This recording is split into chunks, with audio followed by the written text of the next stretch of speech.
ఆచి చికెన్ మసాలా. పశ్చిమ గోదావరి జిల్లా ఉండి నియోజకవర్గం ఆకివీడు శ్రీరామనవమి వేడుకల్లో ఉద్రిక్తత తలెత్తింది.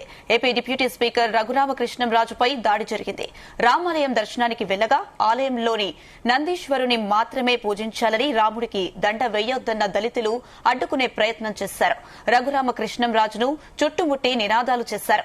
ఉద్రిక్తత మధ్యే డిప్యూటీ స్పీకర్ రఘురామరాజు రామాలయాన్ని దర్శించి రాముడికి దండ అర్పించి అక్కడి నుంచి వెళ్లిపోయారు.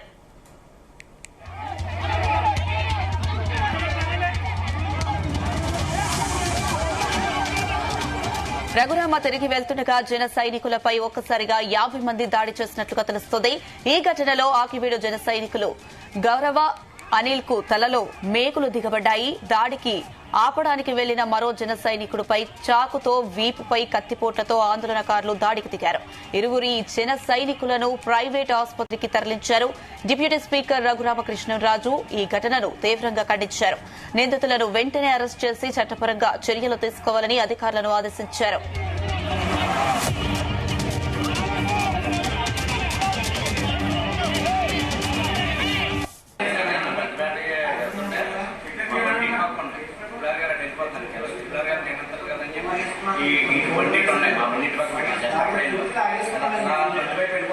వెళ్ళిపోతుంటే కొడతా స్టార్ట్ చేశారు. కొడతా నా మీద ఒక 100 మంది పడిపోయారు. మొత్తానికి ఇది షాప్ కూర్చోడమే అంటే 5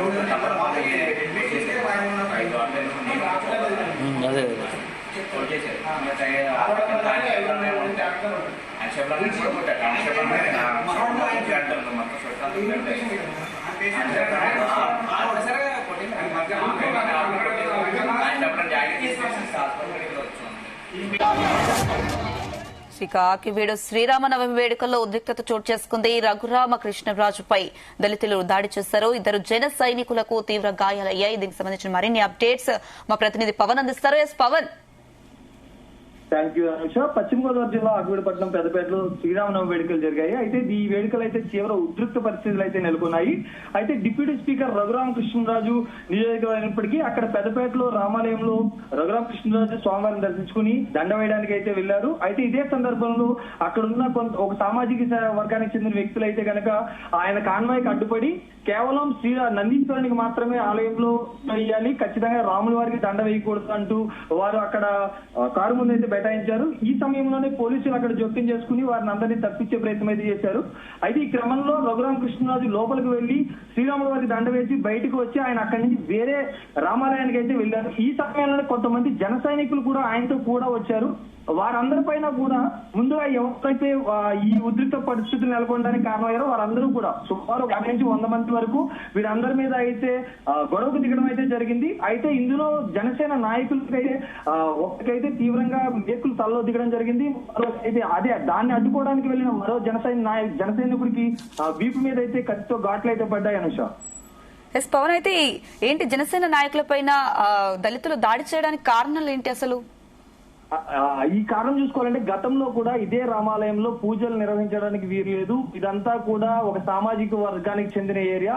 ఈ రామాలయంలో రాముల వారికి పూజ చేయడానికి వీలు లేదు, ఇదంతా వేరే మతస్థులది అంటూ గతంలో కూడా డిప్యూటీ స్పీకర్ రఘురామకృష్ణరాజుతో అయితే ఆ ఏరియా చెందిన వారందరూ కూడా గొడవకు దిగడం జరిగింది. అప్పట్లో కూడా ఈ గొడవ రఘురామకృష్ణరాజు కూడా సీరియస్ గా తీసుకున్నారు. కానీ ఇక్కడ హిందువులు ఉన్నారు, ఖచ్చితంగా రామాలయంలో పూజలు జరగాలి, ఇక్కడ రామాలయం నిర్మించాలని రఘురామకృష్ణరాజు అయితే చెప్పడం జరిగింది. అదే తరుణంలో ఈ రోజు శ్రీరామనవమి వేడుకల్లో భాగంగా అదే రామాలయంలోకి వెళ్లి ఈ పూజా కార్యక్రమాలు జరుగుతున్న సమయంలోనే అడ్డుకున్నారు వారందరూ. కానీ రఘురామకృష్ణరాజుతోనే వారందరూ వాగ్వేదానికి అయితే దిగారు. కానీ ఆయన అక్కడి నుంచి పోలీసులు తరలి రావడంతో ఆయన అక్కడి నుంచి సురక్షితంగా అయితే వెళ్లిపోయారు. వెనకాల వచ్చిన జన సైనికులకు మాత్రం వెనకాల వచ్చిన వారందరినీ వీరందరూ ఒక్కసారిగా చుట్టుముట్టడం వల్ల ఈ గొడవ అయితే జరిగింది అని సార్. పవన్, అయితే ప్రస్తుతం ఆలయం దగ్గర పరిస్థితి ఎలా ఉంది? దాడి జరిగే సమయంలో పోలీసులు వారిపై ఎలాంటి చర్యలు తీసుకున్నారు?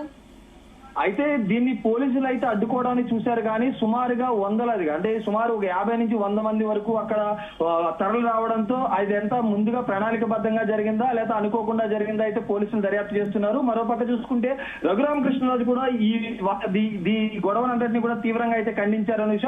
దీని మీద ఖచ్చితంగా చర్యలు తీసుకోవాలి, ఖచ్చితంగా వీరందరి మీద కూడా చట్ట ప్రకారం కూడా వీళ్ళందరి మీద శిక్ష ఖచ్చితంగా చర్యలు తీసుకోవాలని చెప్పి రఘురామకృష్ణరాజు దీని మీద తీవ్రంగా ఆగ్రహం వ్యక్తం చేస్తున్నారు. Right Pawan, thank you.